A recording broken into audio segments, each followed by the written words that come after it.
Good evening all student અને મુખ્ય મહેમાન પ્રફુલભાઈ, જિગ્નેશભાઈ, હર્ષભાઈ, જગદીશભાઈ, તમારું બધાનું સ્વાગત કરું છું.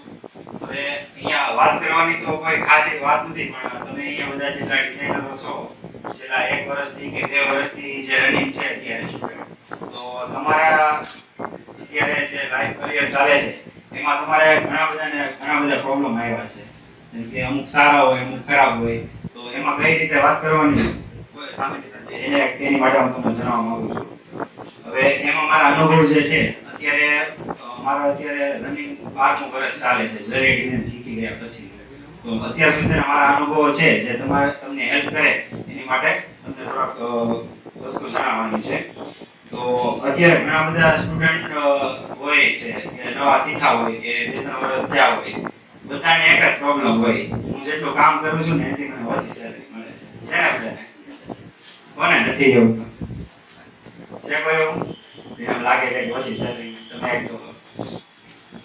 હવે હકીકતમાં એવું હોતું નથી. હવે સમજો કે આજથી 11 વર્ષ પહેલાની હું તમને વાત કરું તો 11 વર્ષ પહેલા કેવું હતું કે 3,000-4,000 સેલરી હોય તો તમે 7-8 નું કામ કરો તો તમને એ રાખતા, નકર તમને ના પાડી દેતા. અત્યારે જે સુરત જે જ્વેલરીનું અત્યારે હબ બની રહ્યું છે એની માટે ડિઝાઇનરો માટે અત્યારે ખૂબ વેકેન્સી છે. ઓલરેડી અત્યારે રોજના 10 થી 12 ફોન મારા ઉપર આવતા હોય કે જ્વેલરી ડિઝાઇનર જોઈએ છે, તમારામાંથી કોઈને લાવવું હોય તો કહેજો, ઘણા બધાની જરૂર છે. તો આગળ આપણે વાત કરીએ કે જ્વેલરી અત્યારે સુરત અત્યારે જ્વેલરીનું બહુ મોટું હબ બની રહ્યું છે. તો એના તમે બધા સાક્ષી થવાના છો, કેમ કે તમે હજી નવા અત્યારે શીખા છો અને આગળ જતા જ્વેલરીમાં હબમાં તમે અહીંયા અત્યારે ત્યાં બેઠા છો, કાલ સવારે તમે અહીંયા પણ હોઈ શકો. ઘણા બધા ઇન્સ્ટિટ્યૂટ ચોલે, ઘણા મેન્યુફેક્ચરિંગ યુનિટ ચાલુ કરી શકે, એટલે એ પ્રમાણે આગળ તમે બધા આગળ વધવાના છો. તો એની માટે મારે તમને એક જવાબદારી દેવી છે જે તમારે બધાને કમ્પલસરી નિભાવવાની છે. તમે જોબ કરતા હોય, તમારી બાજુમાં કોઈ ડિઝાઇનર બેઠું હોય, તમે જ્યારે શીખી ગયા અને શીખીને પછી તમે જોબમાં લાગ્યા ત્યારે તમારી બાજુમાં એક્સપિરિયન્સ ડિઝાઇનર બેઠો હશે, કાં પછી કોઈ ફ્રેશર બેઠો હોય, તો તમે ત્યાં ગયા, એને કઈ તમને ન આવ્યું, તમે એને પૂછ્યું અને એને તમને સરખો જવાબ ન આપ્યો, શીખવાડતા ન હોય, સરખો બિહેવિયર એનો બહુ ખરાબ હોય, તો તમને કેવું લાગે? ખરાબ લાગે કે સારું? ખરાબ લાગે. તો તમારે એક જવાબદારી લેવાની છે કે તમે આગળ જતા કોઈ પણ કંપનીમાં જોબ કરતા હોય, કોઈ પણ જગ્યાએ હોય, તો તમારી બાજુમાં કોઈ ડિઝાઇનર હોય, ફ્રેશર હોય કે એક્સપિરિયન્સ હોય, એને તમારે હેલ્પ કરવાની છે ડિઝાઇન બનાવવા માટે. ફ્રેશર ડિઝાઇનર છે એને આગળ લાવવાના છે તમારે 1-2 વર્ષ જેવું થઈ ગયું છે તમારે બધાને આગળ લાવવાના છે. આગળ કઈ રીતે આવશે? એની બાજુમાં ડિઝાઇનર બેઠો હશે, એ શીખવાડશે, એની આવડે કેપબલ હશે, એને આવશે ને આગળ. એટલે તમારે આ એક જવાબદારી લેવાની છે. અને એની માટે તમને મારે એક સ્ટોરી કહેવી છે મારી. જ્યારે હું આજથી 11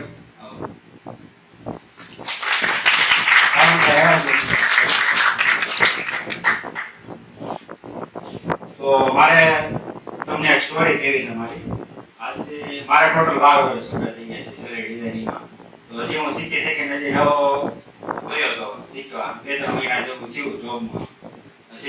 શીતલ જ્વેલરી હાઉસમાં જોબ કરતો હતો ત્યારે મારી સેલેરી 3,000 હતી ત્યાં. તો એક દિવસ ડિઝાઇનિંગમાં તમને ઘણા બધા પ્રોબ્લેમ આવતા છે ડિઝાઇન બનાવવા માટે, કે કઈ ન આવડતું હોય, હું શીખવો જ નથી આ વસ્તુ, મને આવડતું જ નથી, અમને કઈ શીખવાડ્યું જ નથી, ઘણા કેટલા નથી. તો એની માટે હવે હું ત્યાં જોબ કરતો હતો, મને એક જેન્ટ્સ બનાવવા આપી. તો જેન્ટ્સ માં ત્યારે તો એટલા બધા ઇન્સ્ટિટ્યૂટ હતા નહીં બરાબર, 1-2 ઇન્સ્ટિટ્યૂટમાં હશે. તો શીખીને ત્યાં અને સરખું શીખાય ન શીખાય કઈ ખબર નથી કઈ રીતે શીખાય. તો જેન્ટ્સ બનાવવા આપી મને અને બનાવી સ્ટાર્ટ કરી બનાવતા મારે ટોટલ 10 દિવસ થઈ ગયા બનાવતા, એક જેન્ટ્સ બનાવતા 10 દિવસ જેવું થઈ ગયું. 10 દિવસ પછી તો અમુક અત્યારે તો 2 દિવસ ટ્રાયમાં ગયા હોય, ઘણાને કહેતા હોય ટ્રાયમાં ગયા, એક રિંગ આખો દિવસ બનાવે ને સાંજે એને એમ થાય કે આ તો માથી કઈ થયું જ નહીં, તો મને કઈ આવડતું જ નથી, મને કઈ શીખાય નથી આવડતું નથી.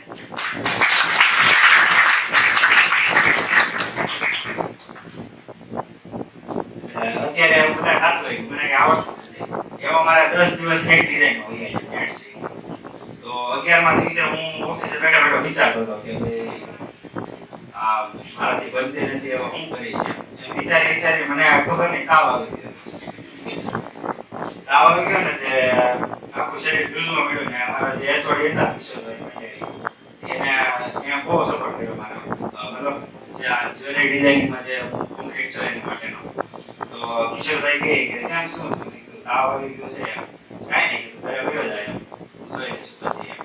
તો ઘરે ગયો મેં કીધું આમ ખાલી વિચારતા એમનું તાવ આવી ગયો છે તો ઘરે જઈને દવા લઈને જોઈ જાય તાવ થઈ જશે. બીજે દિવસે લાગ્યો તો એ તાવ ઉતરો નહીં. અને પછી કિશોરભાઈનો ફોન આવ્યો કે કેમ તો આવ્યો નથી. મેં કીધું તાવ હજી ઉતરો નથી નથી આવતો અત્યારે એમ. મને કે વાંધો નહીં કે 2-3 દિવસ આરામ કર. અને મને એમ કીધું કે ભાઈ તારી ડિઝાઇન હતી 10 દિવસ થઈ ગયા ને રેડી નથી થઈ, એનું શું કરવાનું છે. મેં કીધું એનું પર તમે શું કરશો. એને કીધું કાંઈ નહીં ડિઝાઇન આપી દઉં છું. એ ખાલી એટલું બોલ્યા ને કે હું બીજાની ડિઝાઇન આપી દઉં છું. એટલે મને આમ અચાનક શરીરમાંથી તાવ હોય ને એવું જ લાગ્યું. તાવ આવ્યો છે તો એવું જ ડિઝાઇન આપી દે. પછી ઘરે જઈને બેઠો તો જમી લીધું ને જમીન ઘડી બેઠો પછી વિચાર્યું આ ડિઝાઇન નથી ગઈ, આગળ શું થાય છે, કાલે બીજી ડિઝાઇન આવશે તો એ શું થાય છે. પછી પાછો ઓફિસે ગયો ને ધીમે ધીમે ત્યાંથી ચાલુ છે. આ એક સ્ટોરી હતી કે તમારે એટલે ઘણી વાર આવું થતું છે. અમારી ઘણા બધા છે જે જોબમાંથી હાથ આવીને મને એમ કીધેલું છે કે મારી ડિઝાઇન બનતી નથી, તું રજા પાડ દો તો કઈ ડિઝાઇન આપી દેશે. આમાં ઘણા બધી છોકરીઓ છે.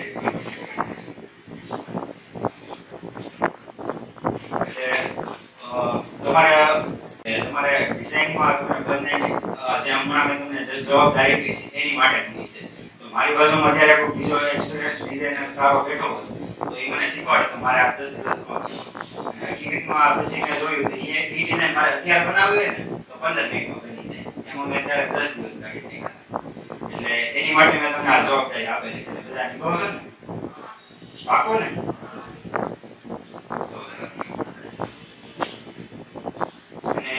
અત્યારે બધાને ઘણા બધાને એમ હશે કે મારી સેલરી ઓછી છે. એનું કોણ છે કે જેને એમ લાગે છે મારી સેલરી ઓછી છે તો સેવ સોસાયટી નીકળીને સેલરીમાં અત્યાર સુધીનું મેં જ્વેલરીનું જે અત્યાર સુધીનું કંપનીનું બધાનું જોયું મેં એમાં હકીકતમાં તમને એમ લાગતું હોય કે મારી સેલરી ઓછી છે હું કામ પ્રમાણે, પણ હકીકતમાં એવું હોય નહીં. તમે આજથી 11 વર્ષ પહેલા જ્યારે હતું ત્યારે તમને કામ કરતા હોય ને એનાથી અડધી સેલેરી આપતા. હકીકતમાં અત્યારે હું જોઉં છું ને કે તમારું કામ જેટલું હોય ને એનાથી તમને ડબલ સેલેરી આપે છે. તમને અત્યારે સ્ટાર્ટિંગ હકીકતમાં એની વેલ્યુ ન હોય. એ ડિઝાઇન બની ગઈ હોય તમે બનાવીને મૂકી દીધી કોમ્પ્લીટ, તમને એમ થાય મેં બની દીધી, પણ આગળ પછી ઓર્ડર આવે પછી એમ આગળ થઈ ગયું ત્યારે એના પૈસા મળે. તમને પગાર પહેલા આપી દેવાનો હોય.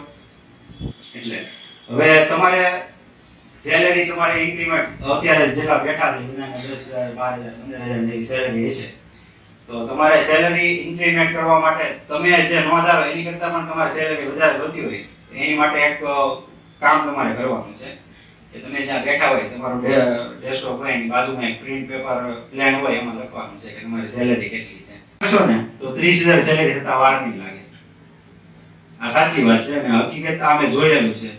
જે લોકો સેલરીને સાઈડમાં મૂકીને જે કામ કરે છે ને એ લોકોની સેલરી બહુ વધારે ગ્રોથ થાય. ઘણા બધા એવા અહીંયાથી ઘણા બેઠા છે.